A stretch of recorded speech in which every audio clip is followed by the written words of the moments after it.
जय भीम नमो बुद्धाय साथियों।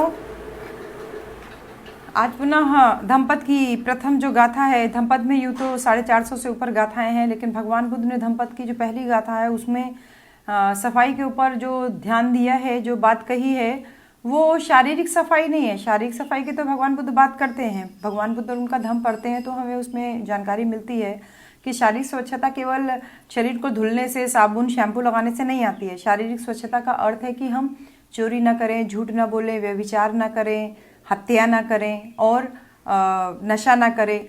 इससे अगर हम विरत रहते हैं तो हमारे शरीर की सफाई अपने आप ही हो जाती है।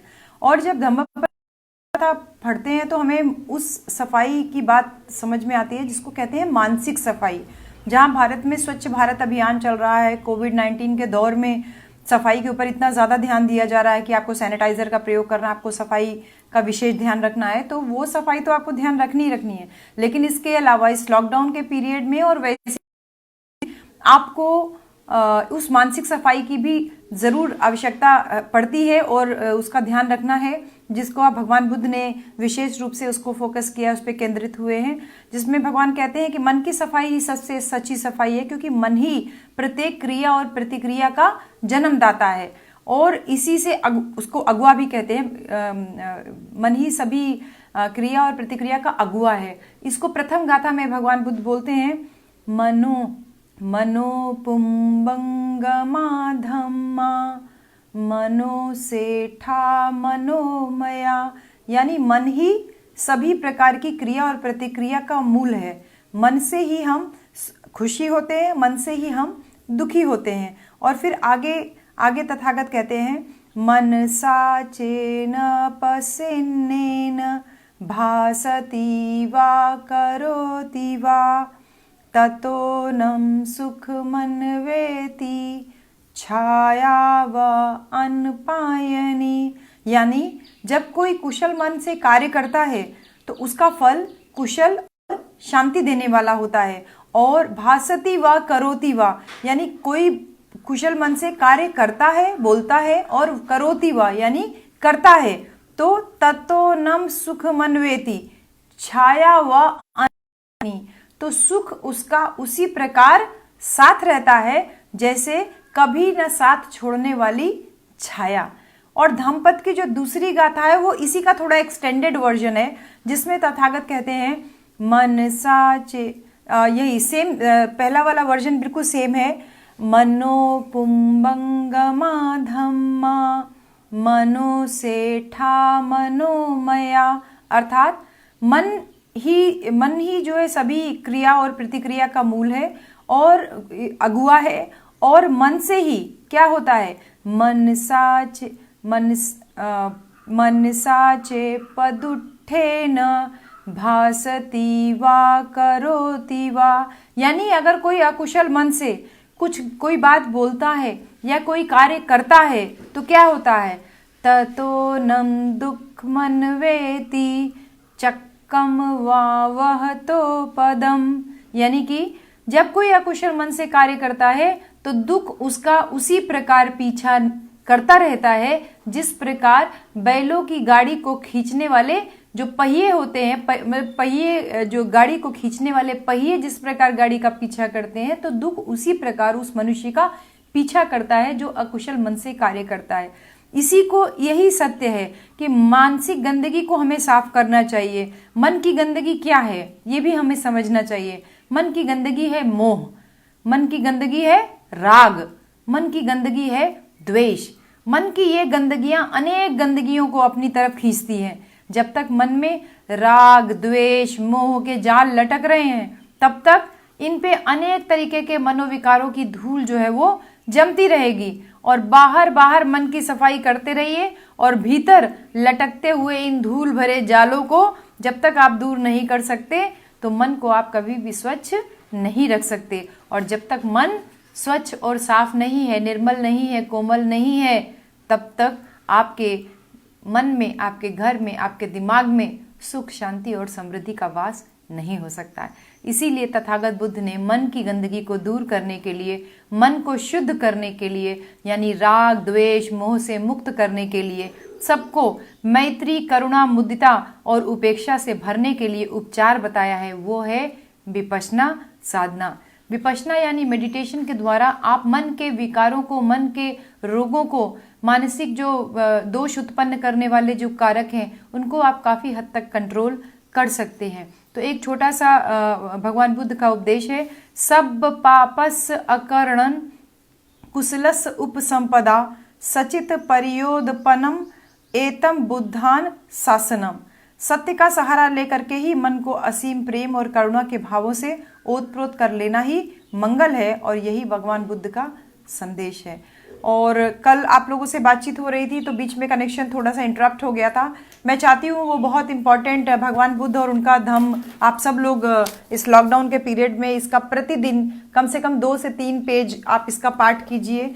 मैं इसको लगातार पढ़ रही हूँ और जब जब मुझे समझ में आता है कि मुझे आप लोगों से कुछ बातें भगवान बुद्ध और उनका धम्म किताब से शेयर करनी चाहिए, जिससे हमें भगवान बुद्ध के जीवन के बारे में भी हमें बहुत सारी चीज़ें पता चलती हैं, और अनेक विषयों पर जिसमें भ्रांतियाँ फैलाई जाती हैं उन पे बहुत क्लियर हमें भगवान बुद्ध का संदेश प्राप्त होता है। तो ऐसा ही एक प्रसंग आता है कि जैसे लोग और बाकी जो सारे धर्म हैं, बहुत सारे धर्म हैं, उसको धर्म जो है वो इल्हामी धर्म माने जाते हैं, लेकिन भगवान बुद्ध का जो धर्म है वो इल्हामी धर्म नहीं है। कोई भी धर्म इल्हामी इसलिए कहलाता है क्योंकि वह ईश्वर का संदेश है। लोग कहते हैं जो भी अलग अलग धर्म है उसमें कोई ना कोई ईश्वर का संदेश बताया जाता है, कोई खुद को ईश्वर का पैगंबर बताता है, कोई खुद को ईश्वर का पुत्र बताता है। तो इस प्रकार से ये बताया जाता है कि वे उस रचयिता ईश्वर की पूजा करें और उनसे अपनी आत्माओं की रक्षा करें, और ये पैगंबर लोगों का कर्तव्य है कि जो भी उनके धर्म में विश्वास रखते हैं वह उनके लिए मोक्ष लाभ निश्चित करें। लेकिन तथागत बुद्ध ने कभी भी अपने आप को कोई पैगंबर, कोई भी ईश्वर होने का दावा या ईश्वर पुत्र होने का दावा नहीं किया।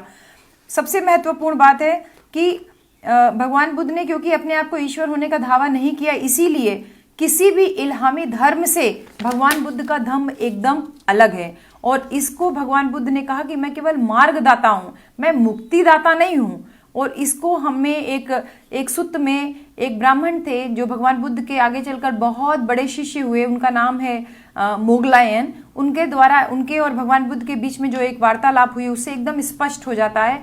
एक बार भगवान बुद्ध श्रावस्ती में मिगार माता के प्रसाद पूर्वाराम में ठहरे हुए थे, और वहां पर एक यही जो ब्राह्मण है मोगलायन नाम के, ये भगवान बुद्ध के पास में आए और उनका अभिवादन करके उनसे बैठे, और उन्होंने कहा कि जिस प्रकार आदमी किसी बहुमंजिले प्रसाद की प्रगति को देखते हुए क्रम के अनुसार एक सीढ़ी के बाद दूसरी सीढ़ी से चढ़ता हुआ अंतिम सीढ़ी तक पहुंचता है, उसी प्रकार हम ब्राह्मणों की शिक्षा भी क्रमिक होती है। अर्थात हमारे वेदों के अध्ययन का पाठ्यक्रम भी ऐसा ही क्रमिक है। हम जैसे धनुर्विद्या में, उसी प्रकार हम ब्राह्मणों में भी प्रशिक्षण, प्रगति और एक के बाद एक सीढ़ी करके ऊपर पहुंचना होता है। जैसे गणना में होता है 1 1 कम 1, 2 दूनी 2, 3 तिया 3, इस तरीके से 100 तक अगर हम गिनती करें तो उसी प्रकार हम ब्राह्मणों में ये संभव होता है, क्रमिक होता है जो भी शिक्षा हम ग्रहण करते हैं। तो क्या जो आपने धम्म का जो आपने अनुभव किया है, जो धम्म का प्रचार प्रसार कर रहे हैं, क्या आपका धम्म भी इसी गणना पे, इसी क्रम पे आधारित है?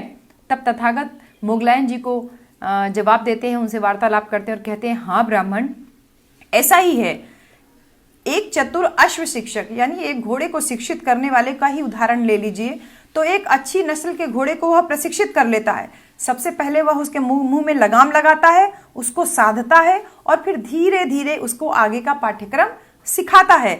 इसी प्रकार हे ब्राह्मण, तथागत उस आदमी को साध लेते हैं जिसे प्रशिक्षण देना होता है, और सबसे पहले उसको इस प्रकार प्रशिक्षण देते हैं, आओ आउस, सीलवान बनो, पाति मोख के नियमों का पालन करो, अर्थात सदाचरण को ठीक प्रकार से जान लो, छोटे छोटे दोषों के संकट को देखते हुए भी प्रशिक्षण ग्रहण करो, विनय में शिष्य बनो, यानी पंचशील जो हमको मिलता है, पाणातिपाता वेरमणि, अदिन्नदाना वेरमणि, कामेषु मिच्छाचारा वेरमणि, मूसावादा वेरमणि, सुरा मेरई मज्ज पमाद ठाना वेरमणि। आप शीलवान बनिए, चोरी ना करिए, हिंसा ना करिए, झूठ ना बोलिए, व्यभिचार ना करिए, हत्या ना करिए, नशा ना करिए, सदाचरण में हमेशा रहिए। ये पहली सीढ़ी है जो भगवान बुद्ध कहते हैं कि मैं किसी साधक को बताता हूं, और जब इस प्रथम सीढ़ी में वह प्रवीण हो जाता है तो उसको दूसरा पाठ हम इस प्रकार देते हैं कि आओ आंख से किसी के रूप को देख करके उसके समान स्वरूप या उसके ब्यौरे के प्रति आसक्त मत हो। यानी कोई आपको देखने में बहुत सुंदर, बहुत हैंडसम या बहुत खूबसूरत लग रहा है तो आप तत्काल उसकी तरफ सम्मोहित मत हो जाइए, क्योंकि आंख से यानी तृष्णा से उत्पन्न होने वाली जो उदासी होती है उस पर आपको संयम रखना है। नहीं तो वो व्यक्ति कब आपको छोड़ के चला जाएगा, वो सुहाना मौसम कब आपके बीच से फिर से वापस धूप आ जाएगी। आपको देखने में मौसम बहुत अच्छा लग रहा है कि बादल घिरे हैं, हवा चल रही है, लेकिन अचानक से धूप होने लगी, फिर आप दुखी हो गए, आपको गर्मी लगने लगी, पसीना आने लगा। तो तथागत कह रहे हैं कि प्रथम दृष्टया देख करके तत्काल आप किसी के प्रति आसक्त ना हो जाइए, चाहे वो व्यक्ति हो, चाहे वो वस्तु हो, चाहे वो मौसम हो, चाहे अपने आसपास का वातावरण हो। और इसीलिए तथागत ने कहा है कि चक्षु इंद्रिय यानी अपनी आंखों के ऊपर संयम रखिए, रूप को देख करके जो पैदा होने वाली भावना है उस पर नियंत्रण रखिए। और इसी प्रकार और जो इंद्रियां हैं, ये तो आंख की इंद्रिय है, इसी प्रकार से नाक की इंद्रिय, मुंह की इंद्रिय, जिह्वा की इंद्रिय, कान की इंद्रिय और शरीर का स्पर्श इंद्रिय, जब तक तुम्हारे मन में तत्व संज्ञा सब पैदा हो तो उस व्यक्ति, उस वस्तु के सामान्य स्वरूप के प्रति आसक्ति आप मत रखिए। जब तथागत इस दूसरी सीढ़ी को पार कर लेते हैं तो वो बता रहे हैं उस ब्राह्मण मोगलायन को कि प्रथम हमने बताया कि शीलवान बनिए, दूसरा अपनी आंखों के ऊपर नियंत्रण रखिए, और जब इन दोनों में वो पारंगत हो जाता है तो उसको आगे का पाठ देते हैं, आओ श्रमण भोजन में मात्रा जानो, भोजन के विषय में सावधानी बरतो, ना मजे के लिए, ना मद के लिए, ना मनोरंजन के लिए, ना शरीर को सजाने के लिए, बल्कि जब तक शरीर है इसको स्थिर बनाए रखने के लिए, विहिंसा से बचने के लिए और श्रेष्ठ जीवन व्यतीत करने के लिए ही भोजन ग्रहण कीजिए। और भोजन ग्रहण करते समय आपको ये विचार हमेशा दिमाग में होना चाहिए कि मैं पहले की वेदना को नियंत्रित कर रहा हूं, नई वेदना को उत्पन्न होने नहीं दूंगा जिससे मुझे आराम प्राप्त हो। यानी ना इतना ज्यादा खा लीजिए कि आप लोटने पोटने लगे, आलस में पड़े रहें इधर उधर, और ना इतना कम खाइए कि आपको थोड़ी देर में फिर से भूख लग जाए और फिर आप किसी काम में मन नहीं लग रहा है, आप दोबारा सोच रहे हैं कि दोबारा कब भोजन का समय हो और मैं पुनः खाना खाऊं। तो जब इस तरीके से वह भोजन के प्रति नियमित हो जाता है, संयमित हो जाता है, तो हे ब्राह्मण, मैं उसको अगला पाठ इस प्रकार से पढ़ाता हूं कि श्रमण आओ, जागरूकता का यानी सती का अभ्यास करो। दिन के समय चलते हुए, बैठे हुए अपने चित्त को उन सभी मलों से शुद्ध करो जो बाधक हो सकते हैं।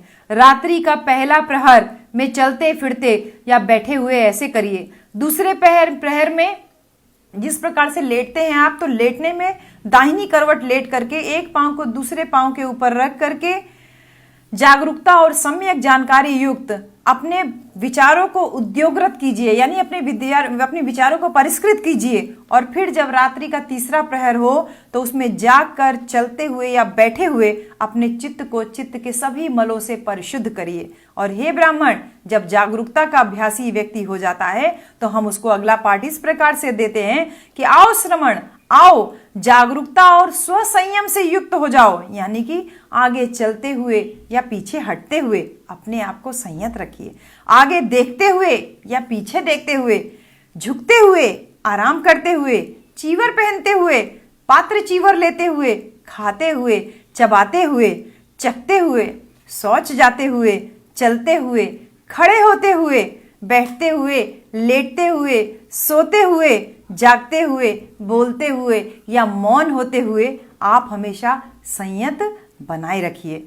और हे ब्राह्मण, जब वह स्वसंयमी हो जाता है तो तथागत उसको अगली शिक्षा देते हैं, श्रमण जाओ किसी एकांत स्थान को खोजिए, चाहे जंगल हो, चाहे किसी पेड़ की छाया हो, कोई पर्वत हो या गुफा हो या शमशान भूमि हो, खुला आकाश हो या कोई भूसे का ढेर हो, वहां जाओ। और वह वैसा करता है, जब वह भोजन कर लेता है तो पालथी मारकर बैठता है और शरीर को सीधे रखता है और चारों ध्यानों का अभ्यास करता है। तो ब्राह्मण सभी शिष्य जो श्रमण हैं अभी, जिन्होंने जो अभी मन को साधने में दक्ष नहीं हुए हैं, जो अभी प्रयत्नशील हैं, उनको मैं इसी प्रकार से प्रशिक्षित करता हूं। इसके बाद जो ब्राह्मण मोगलायन उनसे कहते हैं वो बहुत इंपॉर्टेंट है और बहुत जानकारी वर्धक भी है, हमें इसकी जानकारी जरूर से होनी चाहिए। लेकिन जो अरहत है वो अपने सभी आंसुओं का नाश कर चुके हैं, वो अपने जीवन का उद्देश्य पूरा कर चुके हैं, वो अपना स्वसंयम की बातें अपने हिसाब से कर लेते हैं। तो फिर मोगलायन उनसे ये कहते हैं, तथागत श्रमण गौतम, मुझे ये बताइए कि क्या आपके सभी शिष्य उस श्रेष्ठ निर्वाण को प्राप्त कर लेते हैं जिसकी आप बात करते हैं, या कुछ शिष्य उसमें ऐसे भी हैं जो रह जाते हैं? तब तथागत कहते हैं, हे ब्राह्मण, मेरे द्वारा बताए मार्ग से कुछ लोग निर्वाण प्राप्त कर लेते हैं, लेकिन हाँ, कुछ रह भी जाते हैं। तब वो मोगलायन कहते हैं, श्रमण गौतम, इसका क्या कारण है, इसका क्या हेतु है? यहाँ निर्वाण है, यहाँ निर्वाण को ले जाने वाला मार्ग भी है, श्रमण गौतम जैसे इतने योग्य पथ प्रदर्शक भी हैं, फिर क्या कारण है कि इस शिक्षा को प्राप्त करके कुछ लोग निर्वाण को प्राप्त करते हैं और कुछ लोग पीछे रह जाते हैं? तब भगवान बुद्ध उनको कहते हैं कि मैं तुमको इस बात का जवाब दूंगा, लेकिन पहले तुमको जैसा ठीक लगे मेरी इस बात का जवाब दो। ब्राह्मण, ये बताओ कि क्या तुमको राजगिरी की तरफ जाने वाले रास्ता तुम्हें अच्छी तरीके से ज्ञात है? कहते हैं, हाँ, मुझे बहुत अच्छे तरीके से पता है। तो उन्होंने कहा, भगवान बुद्ध ने, कि अगर कोई आदमी तुम्हारे पास आता है और वो ये कहता है मुझे राजगिरी जाने का रास्ता बताइए, तो तुम उसको कौन सा रास्ता बताओगे? तो मोगलायन कहते हैं कि वो बिल्कुल सीधा रास्ता जो राजगिरी जाने को है, मैं उसको वही रास्ता बताऊंगा। और फिर तथागत कहते हैं कि मान लो तुम्हारे बताए हुए रास्ते पे वो व्यक्ति पूरब की तरफ ना जाकर के वो पश्चिम की तरफ चला जाता है, और फिर एक दूसरा आदमी आता है, वो भी तुमसे राजगिरी जाने का रास्ता पूछता है, तुम उसको भी एकदम सीधा पूरब वाला रास्ता बता देते हो और वो तुम्हारे बताए हुए सीधे रास्ते पे चला जाता है, तो इसमें बताइए आपकी कहाँ गलती है? तो मोगलायन कहते हैं कि उसमें मेरी कहाँ गलती है? मैंने तो पहले वाले व्यक्ति को भी सही रास्ता बताया था, लेकिन वो सीधा रास्ता पूरब की ओर ना जाकर के वो पश्चिम की ओर चला गया। मैंने दूसरे व्यक्ति को भी सीधा रास्ता पूरब वाला बताया था, लेकिन दूसरा व्यक्ति पूरब वाला रास्ता पकड़ के सीधे राजगिरी पहुंच गया, तो इसमें मेरी कहाँ गलती है? तब तथागत बुद्ध कहते हैं कि हे ब्राह्मण, तो मैं भी इस विषय में क्या कर सकता हूं? तथागत का काम तो केवल रास्ता बता देना है। यही संपूर्ण और सुस्पष्ट कथन है कि तथागत किसी को भी मुक्ति का आश्वासन नहीं देते। वो ये नहीं कहते हैं कि मैं तुमको मुक्त करा दूंगा, तुमको स्वर्ग में पहुंचा दूंगा, तुमको नरक में पहुंचा दूंगा, तुमको ये दिखा दूंगा, कुछ भी नहीं वो कहते हैं। वो कहते हैं कि मैं केवल मार्गदर्शक हूं, मैं तुम्हारे मुक्ति पथ का प्रदर्शक हूं। और मुक्ति है क्या? एक्चुअली मुक्ति क्या है? जो मुक्ति की बात करते हैं, निर्वाण की बात करते हैं, ये मुक्ति क्या है? कुछ धर्मों में कहा जाता है कि अपनी रूह को अपनी रूह को मुक्त करिए, यानी अपनी आत्मा को आप मुक्त करते हैं, उसको निर्वाण कहते हैं। लेकिन तथागत के लिए मुक्ति का अर्थ है निर्वाण, और निर्वाण का क्या अर्थ है? अपनी वासनाओं पर नियंत्रण रखना। बुद्ध हम में मुक्ति का आश्वासन वासनाओं पे नियंत्रण रखना ही बताया गया है। तो इस प्रकार से जो भगवान बुद्ध ने इतनी बड़ी बात मोगलायन जी के साथ में जो वार्तालाप में सामने आई कि हम आपको रास्ता तो सही बता रहे हैं, बाबा साहब ने हमको रास्ता सही बताया, महात्मा ज्योतिबा राव फूले ने हमको सही रास्ता बताया, माता सावित्रीबाई फूले ने एकदम सही रास्ता बताया, फातिमा शेख और उस्मान शेख ने एकदम सही रास्ता बताया, शाहू जी महाराज ने आपको सही रास्ता बताया, मान्यवर कांशी राम ने भी आपको सही रास्ता बताया। लेकिन मेरे बहुजन समाज के साथियों, इस सही रास्ते को पकड़ने की बजाय आप पूरब की दिशा में, यानी अपने लक्ष्य को साधने की बजाय, अपने श्रेष्ठ मार्ग पे चलने की बजाय आप क्यों कभी उत्तर की तरफ चले जाते हो, कभी दक्षिण की तरफ चले जाते हो और कभी एकदम उल्टे पांव पूरब की तरफ चले जाते हो? जो वर्तमान में दौर चल रहा है, जिस तरीके से हम भूखमरी के कागार पे पहुंच रहे हैं, जिस तरीके से मजदूर परेशान हो रहे हैं, जिस तरीके से सड़कों पे लोग परेशान हो रहे हैं, ऐसे समय में बहुजन समाज आपको तथागत बुद्ध के द्वारा दिखाए गए मार्ग पे अनुसरण करना अति आवश्यक हो गया है। बुद्ध ने कभी अपने लिए संचय कुछ नहीं रखा। उन्होंने कहा कि मेरा धम्म ही मेरा उत्तराधिकारी है। अब आप लोग उस उत्तराधिकार को समझिए। जो जो लोग मार्ग में हैं, जो जो लोगों के घर आवास गांव मार्ग में हैं, आप लोगों का बहुत सारा वीडियोस वगैरह मैं जो देख रही हूँ, जिन साथियों का, चाहे वो किसी भी धर्म के हों, किसी भी जाति के हों, मैं आप सभी साथियों को बहुत धन्यवाद करती हूँ, दिल से धन्यवाद करती हूँ कि आप तथागत बुद्ध के बताए हुए मार्ग पे चल रहे हैं कि कोई भूखा ना सोए, किसी को किसी प्रकार का कष्ट ना हो, क्योंकि भूख से बड़ा कोई रोग नहीं है, भूख से बड़ा कोई दोष नहीं है। तो आप लोग जिस तरीके से मार्ग में कभी खाना उपलब्ध करा के, कभी राशन उपलब्ध करा के, और कुछ लोग तो पैसे भी उपलब्ध करा रहे हैं, कुछ लोग जूता चप्पल उपलब्ध करा रहे हैं, कुछ लोग साइकिल का टायर पंक्चर बना रहे हैं। तो इस प्रकार की जो छोटी छोटी मदद आप लोग रास्ते में कर रहे हैं, आप लोग बहुत धन्यवाद देने के योग्य हैं। मैं बहुत बहुत बहुत दिल से आप लोगों को धन्यवाद देती हूँ। और इसके साथ ही साथ ये लॉकडाउन कब तक चलेगा हमें पता नहीं है, लेकिन मनुष्यता खतरे में ना पड़े इसके लिए अपना ये प्रयास लगातार जारी रखिए। और जो सैलरीड व्यक्ति हैं, यानी जो नौकरी पेशा लोग हैं, आप लोगों की परम जिम्मेदारी है।